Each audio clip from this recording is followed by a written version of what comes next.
Assalamualaikum warahmatullahi wabarakatuh. Bismillahirrahmanirrahim. Allahumma sholli wa sallim barik ala sayyidina Maulana Muhammadin wa ala alihi washabihi ajmain amma ba'du. Yang sangat kita hormati bersama Al Habib Profesor Dr. Kiai Haji Quraish Shihab, wonten Profesor Dr. Al Habib Kiai Haji Said Aqil Al Munawwar, wonten Kiai Haji Hamid, wonten niki tiyang sing ngatur-ngatur nih. Mas Faryono sama ini Kiai Haji siapa ini? Belum Kiai ini kayaknya Ali Ramdhani ini. Niki wonten Nyai Ida, wonten niki dulur-dulur kula niki wonten Gus Dar, Gus Hilmin. Monggo bingung bareng-bareng. Saya yakin dari sekian yang didhawono Habib tadi Said Aqil itu yang jenengan ingat hanya dua. Satu bid'ah dolalah sama walad dolin lilin mati. Yang lainnya aku yakin sampean bingung. Itu sudah bingung kok ada orang sepinter itu. Tapi alhamdulillah barokahnya beliau Sayyid, terus kita mau nyaingi itu sudah kecil hati, sudah kalah nasab kalah nasib. Sudah kita yang gampang-gampang saja. Tapi saya serius begini ya, masalah ulumul Quran itu, saya dulu kalau diajarin bapak itu sering beliau cerita, kamu cari sisi ekstrimnya. Sisi ekstrim itu begini, misalnya hudal lil muttaqin, Quran itu petunjuk bagi mereka yang takwa. Orang-orang idealis mengartikan takwa itu adalah orang-orang yang imtithalul awamir wajtinabun nawahi. Itu orang ideal.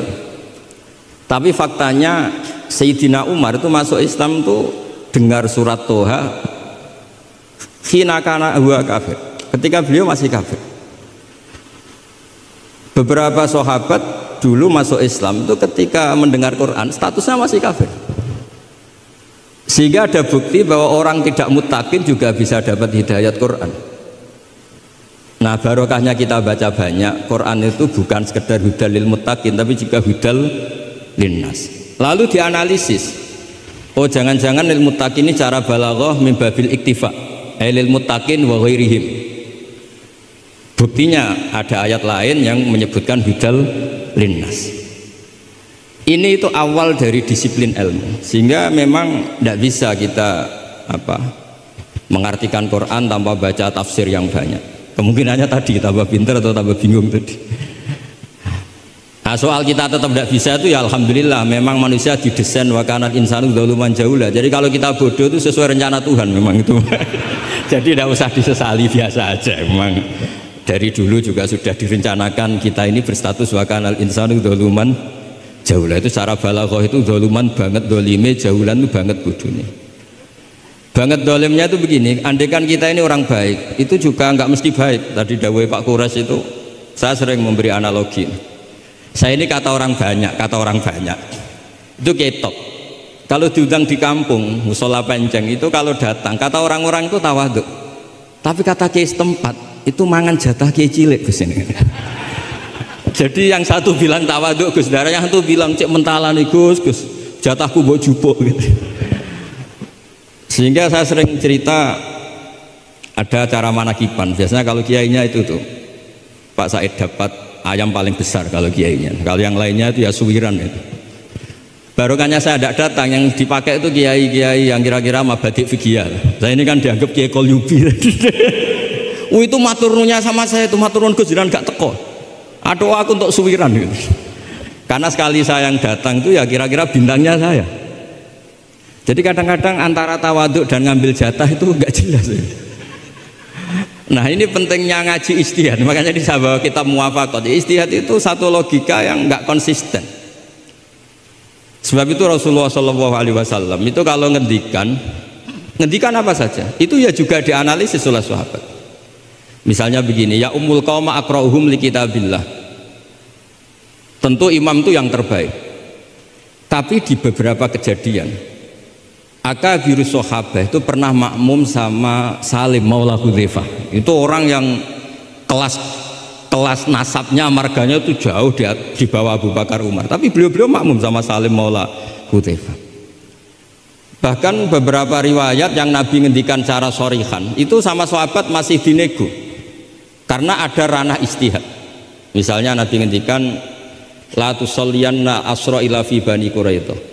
Ternyata mendekati Bani Quraidah kadati syamsu antagruba, matahari hampir terbenam. Sebagian sahabat berpikir kita harus sholat di sini karena matahari mau terbenam. Sebagian yang lain enggak, Nabi bilang jangan asar kecuali di Bani Quraidah.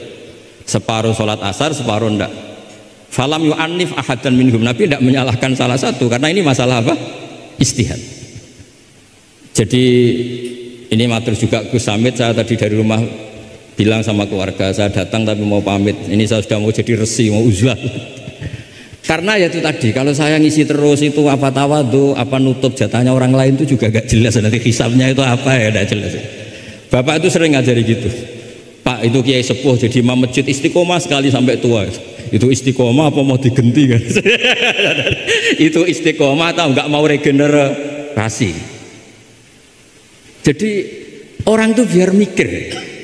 Saya beri contoh sekian pentingnya ijtihad. Karena Rasulullah sallallahu alaihi wasallam idan sorofa min sholatihi aqbala alaihi nabi wajhi. Sehingga banyak orang, banyak imam kalau habis sholat itu langsung menghadap ke makmumin. Kalau di Indonesia menghadap ke timur. Tapi di beberapa tabwibnya Imam Bukhari atau Tarjamatul Bukhari, beliau menyebut itu lil mau'idah. Buktinya setelah itu Nabi ngendikan ara'aitakum lailatakum hadhi. Kamu mimpi apa? Coba terangkan ke saya. Sehingga terus ada yang meraktekkan boleh menghadap ke makmumin kalau li ta'lim atau lil mau'idhah. Tapi banyak juga ulama yang menganalisis itu bentuk maklumat anna sholata inqadat, bahwa sholat itu selesai. Takutnya Nabi kalau tetap menghadap ke barat sesuai bentuk duduk tawarruk atau tahiyat akhir, atau itu nanti dikira Nabi fi sholat. Sehingga orang yang datang kemudian Allahu Akbar makmum sama Nabi itu bahaya betul dalam bab sholat. Karena rabtus sholat biman laisa fi sholatin. Berarti makmum tadi menggantungkan sholatnya dengan orang yang sudah tidak sholat. Sehingga dibutuhkan sikap memaklumatkan kalau sholat itu inqadat. Dengan cara apa? Boleh menghadap ke timur, boleh menghadap ke utara kalau dalam konteks Indonesia. Kalau kata Imam Syafi'i, ja'alul makmumin janibal yamin, berarti orangnya menghadap ke utara kalau enggak. Nah, analisis seperti ini penting karena Nabi memang nggak konsisten. Kadang aqbala alaihi nabi wajih, kadang istaghfara salasan suman sorofa, kadang apa. Sehingga barokahnya ilmu itu akan luar biasa. Tadi juga disebutkan menyangkut bid'ah. Kalau sampai belajar ulumul hadis, Sayyid Muhammad menulis dalam kitab Abwabul Farad, kalau bid'ah itu artinya yang nggak pernah diajarkan Nabi, itu berapa kejadian zaman Rasulullah yang Nabi membenarkan sesuatu yang Nabi sendiri itu tidak tahu. Masyhur itu ada sahabat ketika i'tidal bilang Rabbana lakal hamdu hamdan katsiran thayyiban mubarakan fih. Kita tahu ajaran Nabi adalah Rabbana lakal hamdu mil'us samawati atau mil'as samawati wal ardh. Sehingga setelah sholat Nabi tanya, ayyukumul qail, siapa tadi yang melafadzkan itu? Semua sahabat itu diam karena takutnya Nabi menyalahkan. Ternyata Nabi ngendikan, tadi siapa yang melafadzkan itu? Fa inni ra'aitu isna asyara malakan yabtadiruna ayyuhum yaktubu awal. Anggap ini kontes kecerdasan, makanya beliau itu cerdas banget. Ben sawangane ana kiye Jawa cerdas, ibu-ibu cerdas. Asane kula niku nggih sungkan. Enggak, saya tadi melihat 12 malaikat, wa fi riwayatin salasina malakan, itu ada beberapa riwayat. Yang mereka itu berebut menulis siapa yang menulis pertama. Saking indahnya kalimat itu. Terus ada orang bilang, ha ana ya Rasulullah, tadi saya. Itu min ghairi sabqit ta'lim, tapi tidak mengajarkan itu dulu. Terus Sayyid Muhammad melihat lagi peristiwa Bilal. Ya Bilal, kamu itu punya ngalaman apa sih sampai saya mendengar dafana alaika fil jannah. Saya melihat Qur'ana alaika fil jannah. Ketukan sandal kamu di surga. Bilal cerita, saya tidak pernah wudhu gini-gini kecuali saya sholat dengan wudhu itu. Dan banyak lagi amal-amal sahabat yang min ghairi sabqit ta'lim kemudian di-ACC oleh Nabi. Andai kan bid'ah itu yang belum diajarkan Nabi, tentu semua itu salah. Kowe sing marai sapa, ora tak warai kok kreasi dhewe. Fa antal musyarri'. Nabi ternyata mengiyakan. Yang ketiga yaitu peristiwa kulhu. Ada imam di Masjid Kuba, kila fi syariatin Nabi arsala syariatan itu selalu kalau imam itu baca kulhu sampai makmumnya itu jenuh karena main kulhu terus. Singkat cerita si imam ini dilaporkan, ya Rasulullah, imam yang kau tugaskan ke kita ini main kulhu terus. Itu gimana ya Rasulullah? Tapi Nabi karena bijak panggil orang itu, dipanggil. Kenapa kamu sering baca kulhu? Li anna suratal ikhlas sifatur rahman fa ana uhibbuha. Itu surat yang benar-benar hanya nerangkan Allah, sehingga saya suka. Kalau surat lainnya itu kan surat proposal. Misalnya Anda bilang uji budak watadai terus dongo. Banyak sifatnya Allah yang kamu suka itu karena terkait Anda. Kalau ini enggak ada yang terkait kita, murni tentang Allah, sehingga saya suka. Makanya disebut suratul Ikhlas. Kalau Anda baca Ar-Rahman mesti terus hanya irhamna. Anda baca Ghafur terus ighfir lana. Jadi kepentingan Anda langsung diungkapkan. Apalagi yang Al-Mujib, wah langsung kemana-mana hajatnya disampaikan semua. Kamu yang punya utang, Allah yang kamu libatkan gitu. Ya kan? Kamu yang ingin wahyu, Allah kamu libatkan. Ya Allah, masih disuruh nggak konangan, itu kan nggak ikut Allah, nggak ikut utang, kamu libatkan suruh nyaur gitu kan. Tapi kalau surat Ikhlas tidak ada itu semua. Tidak ada Mujib, tidak ada Rahman, tidak ada, pokoknya tentang Allah saja. Maka saya suka, sehingga disebut surat Ikhlas, karena orang baca surat Ikhlas itu pasti ikhlas karena ada terkait tentang kita. Tapi apa kata Nabi? Barusan Jibril datang memberitahu Allah itu suka kamu. Akhbirhu annallaha yuhibbu. Orang itu senangnya bukan main. Nah barokahnya ngaji seperti ini. Kalau Anda melihat imam main kulhu saja, orang alim alama itu pasti baca hadis tadi. Tapi Imam Ahmad tuh gak suka ada orang sering baca kulhu. Ini cerita istihad, gak suka. Beliau dikasih tahu ini kampung ini sering baca Yasin, kampung ini sering baca kulhu. Marah besar Imam Ahmad. Ayuh jarul Quran, ayuh jaru ghairu suratil Ikhlas, ayuh jaru ghairu surati Yasin. Memangnya Quran hanya kulhu. Kamu ridho kalau Quran lainnya gak dibaca? Kamu ridho kalau surat lainnya gak populer, yang populer Yasin terus? Lam yakun se'unnal Quran mahjura, nggak boleh Quran jadi mahjur, harus dibaca semua. Ya tapi kan kaidah kita ada saja ulama yang mengatakan malaidroku kullu, laidroku kullu, kalau tidak bisa semua ya kullu. Nah, ya istilah-istilah ini yang bikin kita ini ya seneng ya kadang mangkel gitu, karena ya mangkelnya itu kok mereka yang ulama tidak kita itu. Ya kadang-kadang mangkel itu. Ya mangkel seneng gitu. Saya itu pengagum kitab usul karena mbah saya itu al-usul. Yang saya seneng ya tadi logika yang dibangun. Tapi saya pastikan al-usuli ini diantara kaidah terakhirnya itu at-takmil idza ada lil asli bil ibtal lam yu'tabar. Jadi at-takmil idza ada lil asli bil ibtal lam yu'tabar. Sehingga kiai-kiai Jawa itu kalau misalnya negur orang sepuh, saya sering diceritani kiai-kiai kampung itu ada orang sujud itu gini, Beb. Setelah ditegur, Mbah kalau gini lebih sah, nggak membenari peci malah paginya nggak sholat lagi. Jadi makanya Kiai Jawa itu males negur karena jadinya nggak dibenahin, jadinya nggak sholat.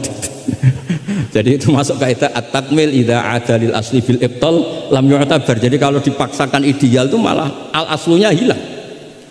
Makanya kitab ini yang saya baca, kitabnya Imam Syatibi. Asy-Syatibi itu ada dua, ada Asy-Syatibi al-Usuli, ada Asy-Syatibi yang al-Muqri, yaitu yang ngarang Khirzul Amani itu ya.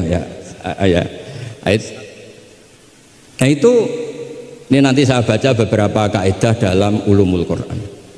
Jadi istihad itu tidak bisa, tidak benturan. Saya sering cerita di mana-mana. Dulu Imam Syafi'i itu pengagum kemiskinan, karena kalau orang miskin itu tidak ada hisabnya. Oh senangnya bukan main dengan miskin, selain faktanya miskin, senang tapi dengan orang miskin, karena ada hisabnya. Setelah ngaji sama Imam Malik, beliau tanya, siapa orang yang selevel jenengan ya Malik? Ya dulu ada Imam Abu Hanifah, sekarang sudah wafat, tapi ada muridnya, namanya Muhammad bin Hasan Asy-Syaibani. Setelah beliau datang, Muhammad bin Hasan Asy-Syaibani itu kalau ngitung emas itu di meja tamu, ngitung uangnya di meja tamu, buahnya. Imam Syafi'i itu ngelus dodo, orang sealim ini kok kedonyan ya. Tapi kata Muhammad bin Hasan Asy-Syaibani, kalau kamu orang soleh gak boleh punya uang, gak boleh kaya, ini tak kasihkan sama lonte, sama koruptor, sama tukang dugem, tukang tukang judi. Jangan kalau dipakai orang fasik nanti gak karu-karuan, jenengan saja.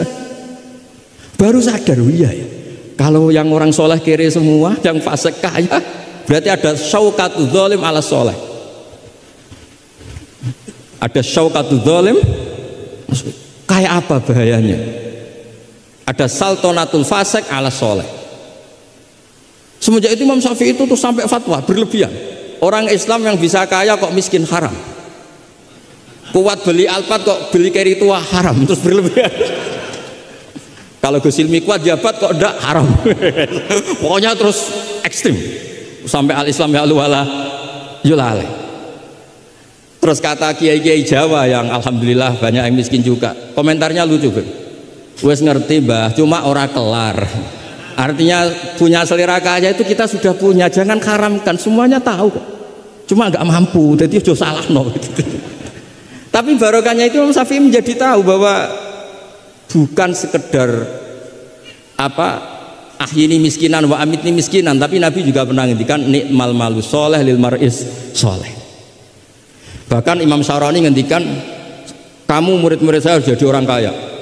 Kenapa Imam Syarani? Bukankah kita disuruh zuhud? Nanti kamu kebingungan baca ayat ini, terus beliau baca anfiku gitu. Artinya kalau kamu miskin pas baca anfiku mimma razaqnakum kamu bingung karena kamu nasibnya yunfakun. Qurannya itu yunfikun bukan yunfakun. Yunfikun itu memberi bukan diberi. Jadi itu istihad. Maksudnya ini istihad.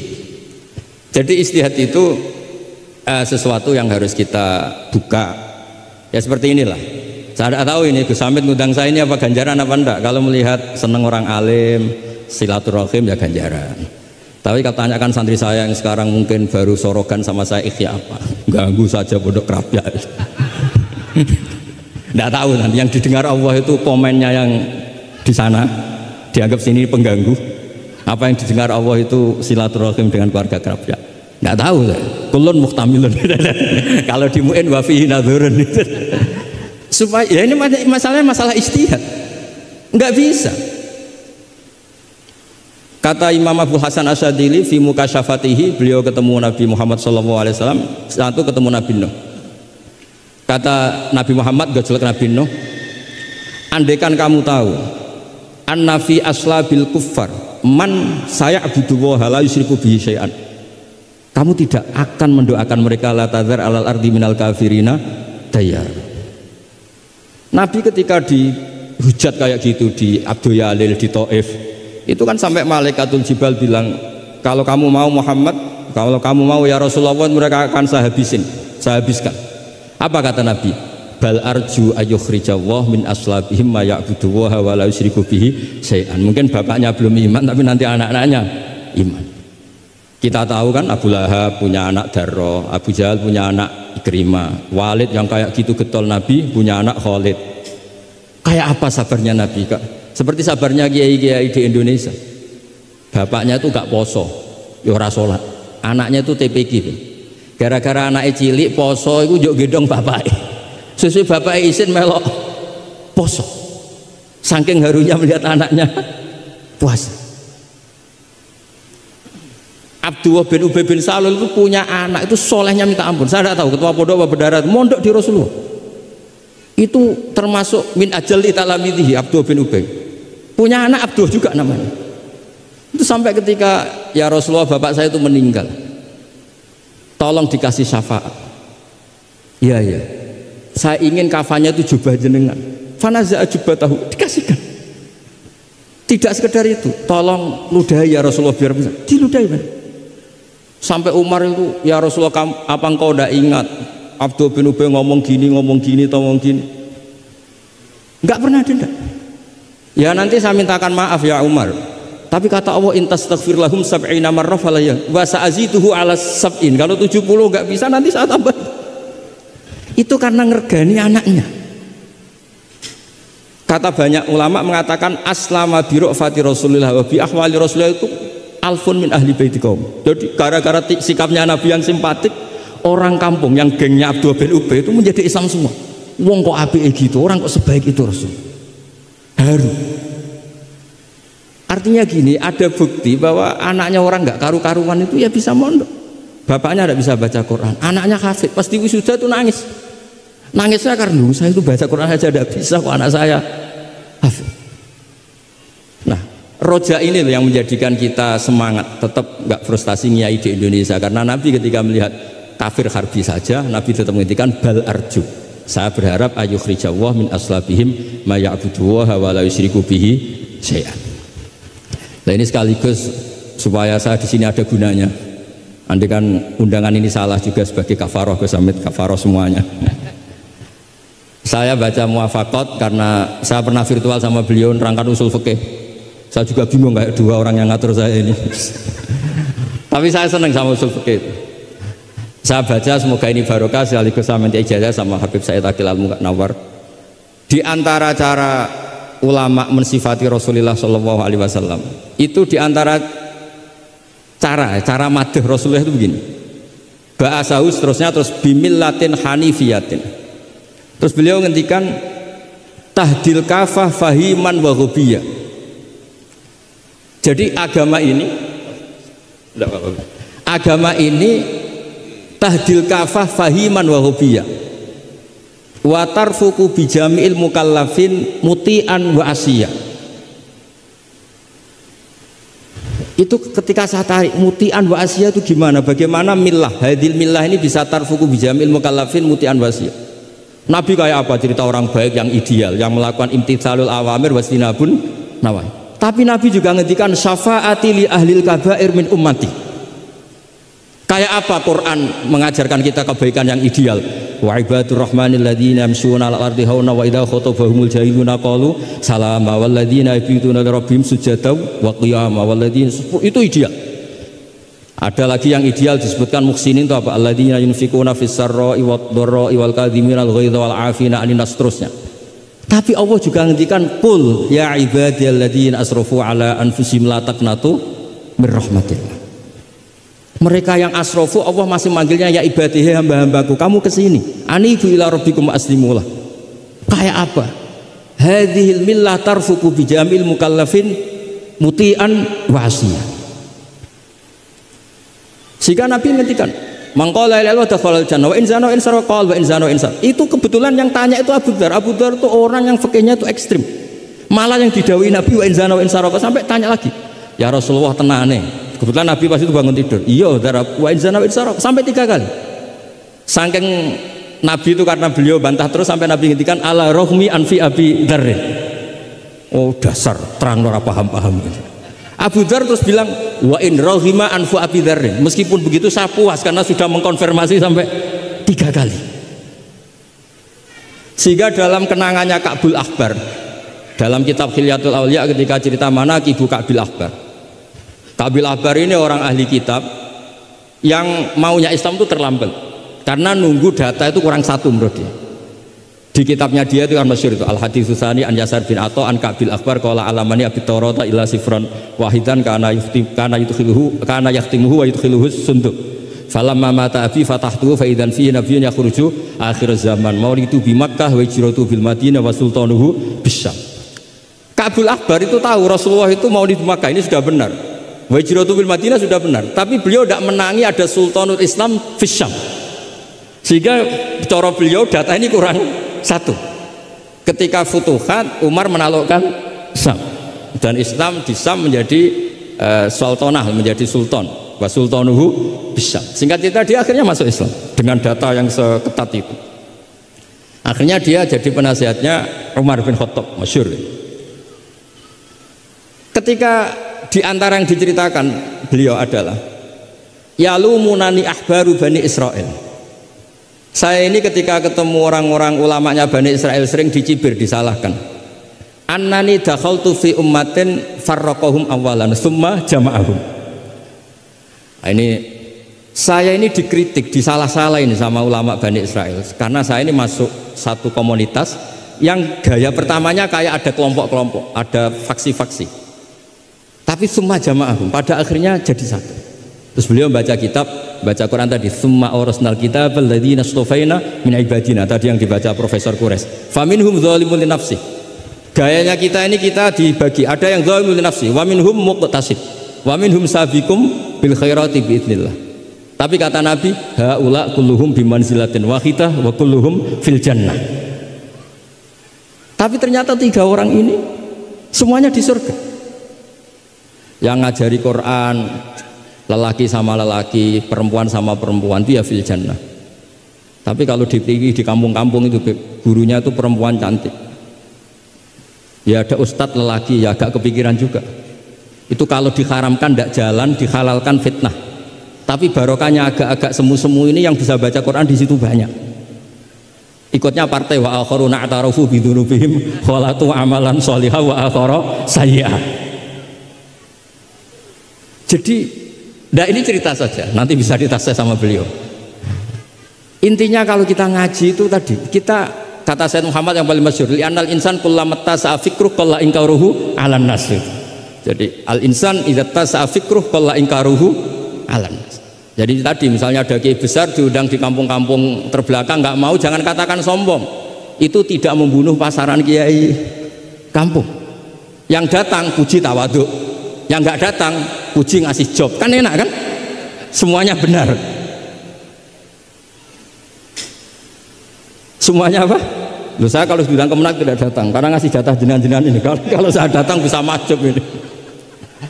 Ya ini sekaligus minta ijazah saya baca mukadimahnya supaya. Nah ini banyak keluarga saya sama dari keluarga Lasem.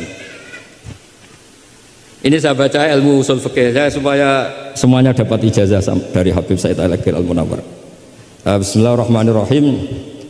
Fahiya tahmilul jamma al-ghafir dhaifan wa qawiyya. Jadi agama ini menanggung orang yang dhaif juga orang yang kuat. Yang kuat diwajibkan zakat, yang dhaif sebagai mustahik zakat. Artinya apa? Agama ini semuanya diuntungkan.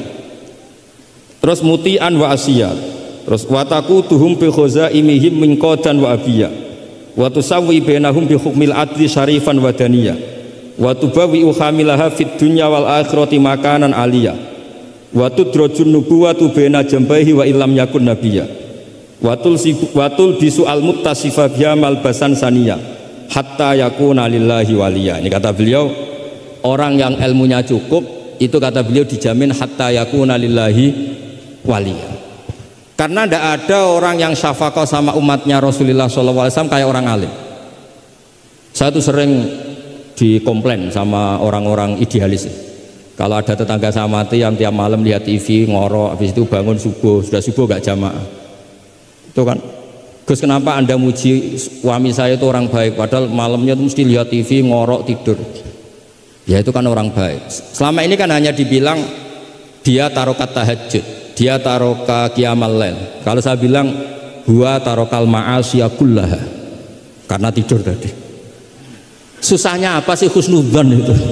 Memang gara-gara gaya dia begitu kan tarokat tahajud, wa taroka qiyamal lail. Tapi juga harus kamu ingat, wa taroka dugem, wa taroka kada wa kada. Karena yang dikatakan taat itu tarkul manhiyat. Orang yang taatnya pas-pasan tarkul manhiyat pakai terjaga itu kepikiran. Misalnya ada dangdutan atau ada tontonan apa, lihat dak. Tapi kalau tidur kan bangun sudah selesai. Makanya ada wa min ayatihi manamukum billaili wan nahari. Kata Imam Ghazali, hatta inna khaira ibadatim an-naum.